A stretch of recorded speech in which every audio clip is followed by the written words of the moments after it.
First contact in the Pacific. The first indication that something extraordinary was happening came at 3:47 hours Pacific Standard Time. Lieutenant Commander Sarah Chen was monitoring radar systems aboard the U.S. Gerald R. Ford when unprecedented readings appeared on her screen. 7 objects, massive in size and moving at impossible speeds, had entered Earth's atmosphere and were now hovering at the edge of the stratosphere. "Captain," she called, her voice steady despite the adrenaline coursing through her veins. "You need to see this." Captain Thomas Rivera approached the console, coffee forgotten in his hand. The objects were unlike anything in their identification systems, certainly not aircraft or satellites from any nation on Earth. "Get Admiral Reyes on the secure line," he ordered, "and alert the entire Pacific Fleet. Whatever those things are, they're not ours." Within 30 minutes, Admiral Elena Reyes had ordered all vessels in the Pacific Fleet to battle stations. A career naval officer with 30 years of service, she had prepared for countless scenarios. But first contact with an extraterrestrial civilization wasn't among them. "Maintain position," she commanded from the bridge of her flagship. "No aggressive maneuvers. Let's see what they want before we do something we might regret." The alien vessels, if that's what they were, remained stationary for nearly 3 hours.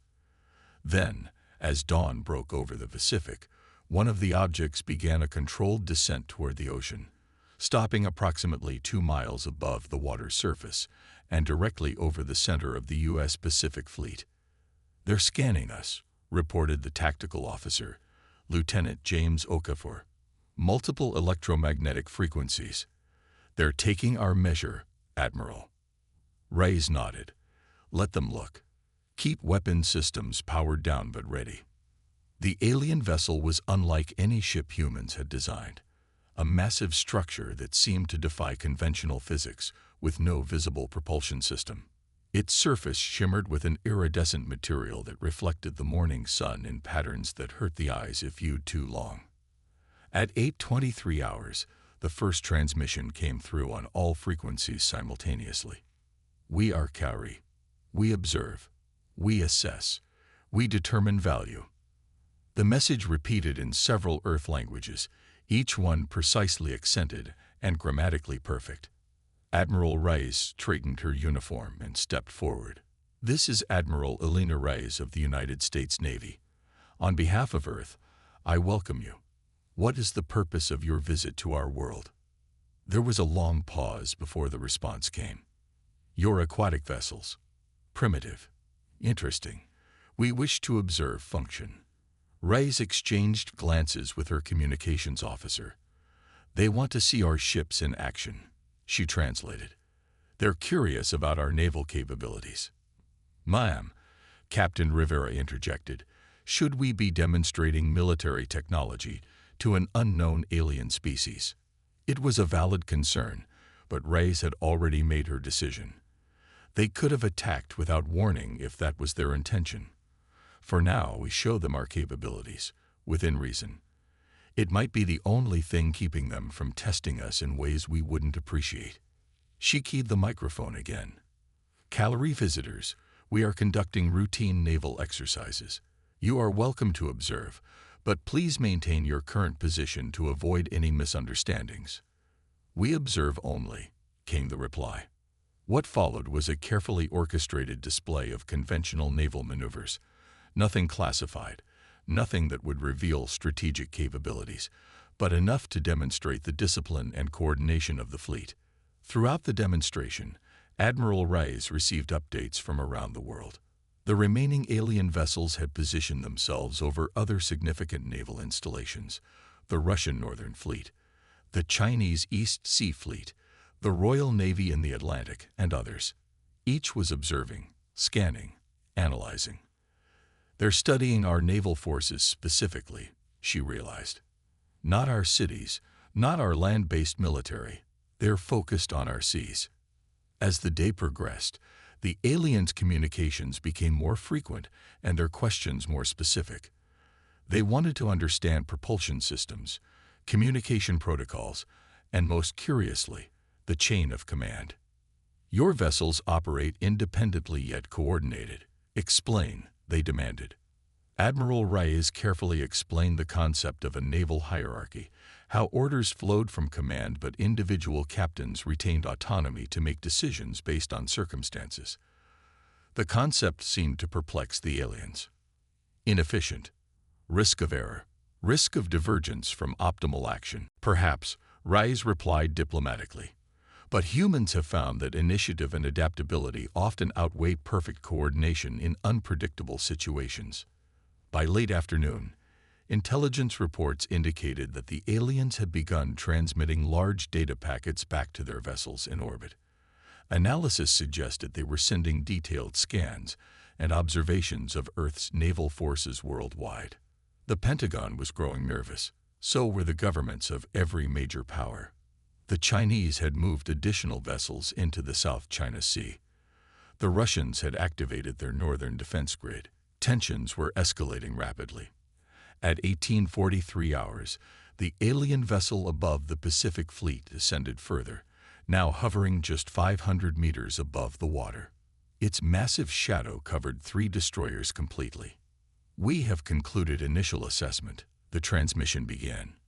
"Your naval technology is unexpected." Admiral Reyes raised an eyebrow. Unexpected in what way? Primitive materials. Primitive propulsion. Yet effective utilization. Innovative tactical applications. Puzzling contrast. Reyes couldn't help but smile slightly. It wasn't exactly a compliment, but it wasn't a dismissal either. "The Calri do not utilize water-based vessels," the aliens continued. "Inefficient, slow, vulnerable, yet your species dedicates significant resources to them. Explain purpose."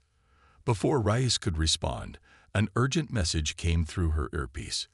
The Chinese destroyer Hefei had locked weapons systems on the alien craft observing their fleet. The Russians were powering up their coastal defense systems. The situation was deteriorating rapidly.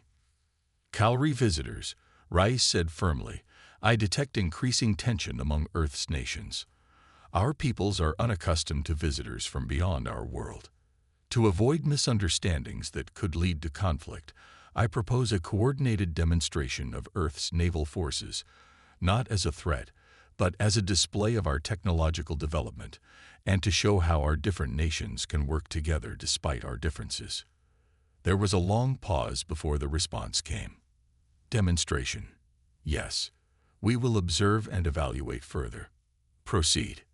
Reyes immediately opened secure channels to her counterparts in navies around the world. It was time for humanity to present a united front. As night fell over the Pacific, the stage was set for the most extraordinary naval demonstration in human history. The naval demonstration. Dawn broke over the Pacific Ocean to reveal an unprecedented sight. The combined naval might of Earth's major powers arranged in formation across miles of open water. American aircraft carriers flanked by Russian missile cruisers. Chinese destroyers sailing alongside British frigates. Japanese helicopter carriers coordinating with Indian submarines. Old enemies, wary allies, all sailing together under the watchful eyes of the Calri observers. Admiral Reyes had worked through the night, coordinating with naval commanders worldwide, navigating not just logistics, but centuries of mistrust and rivalry. It had taken direct intervention from presidents, prime ministers, and the UN Secretary-General to make it happen. But the message was clear. When faced with an extraterrestrial presence, Earth stood united. Phase 1 commencing. Reyes announced on the shared command frequency. What followed was carefully choreographed poetry in motion, ships moving in perfect synchronization, changing formations with precision that belied their massive size. Aircraft launched from carriers in waves, demonstrating not firepower but coordination and control. Submarines surfaced and submerged in sequence, revealing just enough of humanity's undersea capabilities to impress without exposing critical secrets. The Calri vessels had repositioned overnight, now hovering at uniform heights above the assembled fleets. Their communications had grown more frequent, more detailed in their questioning. "Your vessel's movement patterns are harmonious. Unexpected efficiency despite technological limitations, observed the Cowrie commander communicating with Reyes. We adapt to our environments.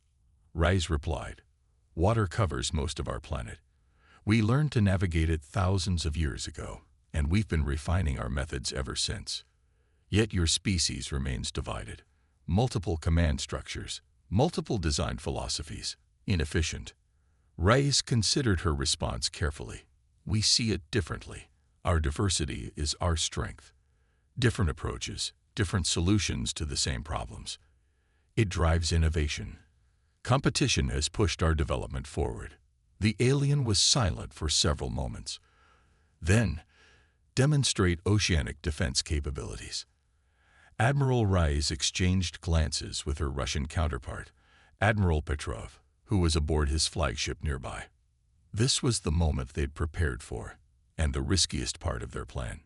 Initiating Phase 2, she announced. On her command, the assembled fleets shifted formation. Surface vessels moved to create a protective perimeter, while submarines took forward positions. Air defenses activated on every ship, creating an invisible electronic shield over the combined fleet. What followed was a carefully controlled demonstration of defensive capabilities. Electronic countermeasures, close-in weapon systems targeting drones, launched specifically for this purpose, and coordinated responses to simulated threats. No actual missiles were fired, no torpedoes launched. But the message was clear. Attacking this fleet would be costly. Interesting, came the Cowrie response.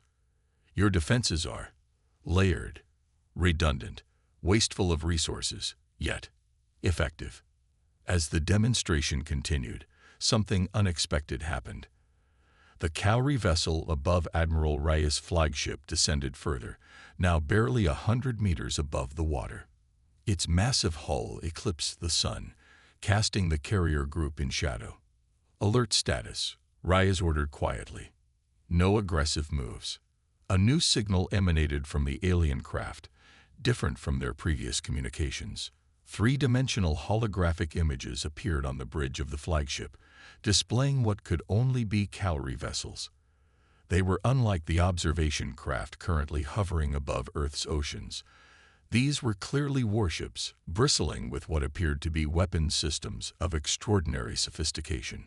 We also demonstrate, the Cowrie announced. Observe. The holographic display shifted to show the alien vessels in combat with another extraterrestrial fleet, a devastating exchange of energies and forces beyond human comprehension. Entire ships disintegrated in seconds. Others were crippled by weapons that seemed to distort space itself.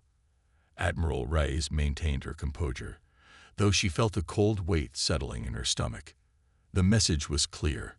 Impressive as Earth's combined naval might was, it paled in comparison to what awaited humanity among the stars. Yet, instead of fear, she felt something else stirring within her: determination. Humanity had started with wooden canoes and sailed to aircraft carriers and nuclear submarines. They would adapt to this new reality too. Impressive capabilities, she acknowledged. Thank you for sharing this knowledge with us. Your species' reaction is unexpected, replied the Cowrie commander. Others have responded with surrender or aggression upon similar demonstrations. Reyes stood straighter. We recognize superior technology when we see it, but humanity has faced overwhelming odds throughout our history. It's never stopped us from trying, from learning, from adapting. This quality. Explain. Reyes thought for a moment. We call it determination, resilience, the refusal to accept limitations. The holographic display changed again, now showing historical images that the aliens must have extracted from Earth's own broadcasts and data networks. Ancient sailing ships battling storms, World War II vessels surviving against overwhelming odds, icebreakers forcing passages where nature intended none, humanitarian missions bringing aid through hurricane-ravaged waters. Your aquatic vessels, not merely weapons, not merely transport. They are expressions. Yes, Reyes said, surprised by the alien's insight. They represent our determination to master our world, to connect with each other despite the barriers between us, to push beyond our limitations. There was a long silence. Then the holographic display shifted one final time, showing star charts and celestial bodies unknown to human astronomy. The Cowrie Collective has monitored developing species for millennia. Those showing promise are observed further. Those showing particular qualities are considered. Considered for what? Rise asked. The galaxy is not empty, not peaceful. Threats exist that single species cannot face alone. The collective seeks those who might contribute unique perspectives. Your naval adaptation, your competitive innovation, your determination. These qualities are valuable. Understanding dawned on Admiral Reyes. This wasn't just first contact. It was an assessment, perhaps even a recruitment. You're facing threats out there, she said softly. And you're looking for allies. Allies. Yes. An adequate term. The collective requires diverse approaches to ensure survival against what comes from beyond. The implications were enormous. Humanity wasn't alone in the universe, and the universe was more dangerous than they had imagined. Yet they were being recognized not despite their divisions and struggles, but because of how they had overcome them.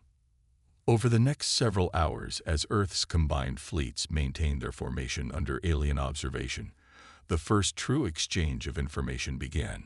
The Cowrie shared limited knowledge of stellar cartography, of other species in their collective, of technologies that might someday be within humanity's grasp. In return, Admiral Reyes and her counterparts from around the world shared stories of naval traditions, of ocean exploration, of how humans had gone from fearing the vast seas to mastering them through ingenuity, courage, and unwavering determination. As night fell over the Pacific once more, Admiral Reyes stood on the deck of her flagship, looking up at the alien vessel still hovering above. Beyond it, stars were appearing in the darkening sky, stars that now represented not just distant lights, but possibilities, challenges, perhaps even future allies and enemies. Admiral, her communications officer interrupted her thoughts. The Cowrie are transmitting again. They're inviting representatives from Earth's naval powers to visit their orbital vessel.